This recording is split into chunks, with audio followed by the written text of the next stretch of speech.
उन दिनों गौतम बुद्ध के पास जो भी आता उसे भिक्षु बनने की दीक्षा मिल जाती थी। आने वालों में बहुत से लोग राजा थे।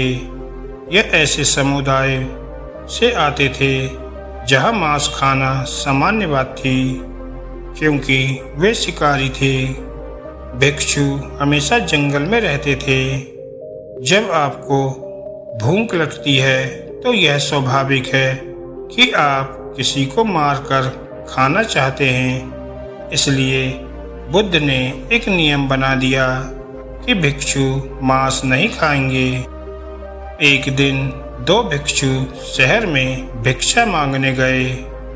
उस दिन उन्हें खाने के लिए कुछ भी नहीं मिला।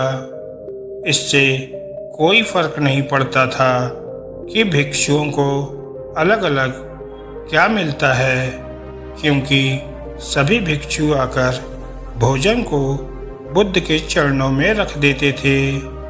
वह उस भोजन को बांट देते थे ताकि हर किसी को कुछ न कुछ मिल सके। उस दिन वे दोनों भिक्षु पूरे शहर में घूमे, लेकिन उन्हें कुछ नहीं मिला। वे लौट रहे थे। उसी समय एक कौआ मांस के एक टुकड़े को अपने पंजों में दबाए आसमान में उड़ रहा था। अचानक उसकी पकड़ कमजोर पड़ी और वह मांस का टुकड़ा सीधा आकर भिक्षु के पात्र में गिरा। वे दोनों भिक्षु उस मांस के टुकड़े को लेकर गौतम बुद्ध के पास आए और कहा, देखिए, आपने हमसे कहा था कि हमें मांस खाना नहीं चाहिए। हमें उससे कोई एतराज नहीं है, लेकिन आपने हमसे यह भी कहा था कि हमारे पात्र में जो कुछ भी मिले हमें उसे खा लेना चाहिए, चुनना नहीं चाहिए।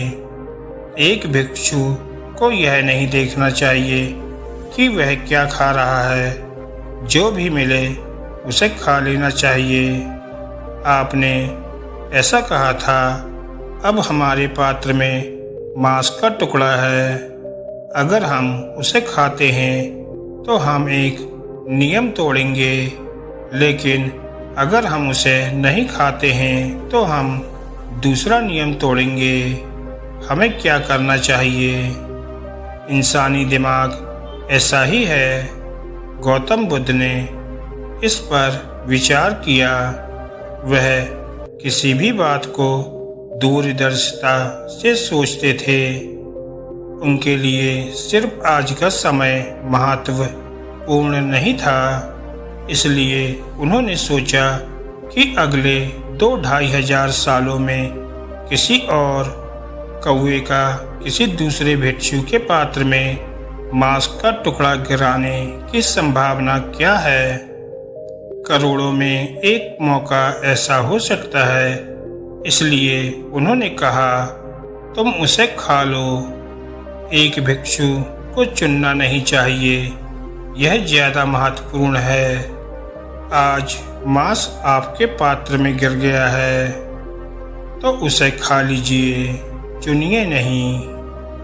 आपकी थाली में जो भी आए बस उसे खा लीजिए, चुनने की जरूरत नहीं है, क्योंकि जैसे ही आपने चुनना शुरू किया फिर उससे आपका जुड़ाव इतना अधिक होगा कि आप शांत बैठ नहीं सकते। धन्यवाद दोस्तों।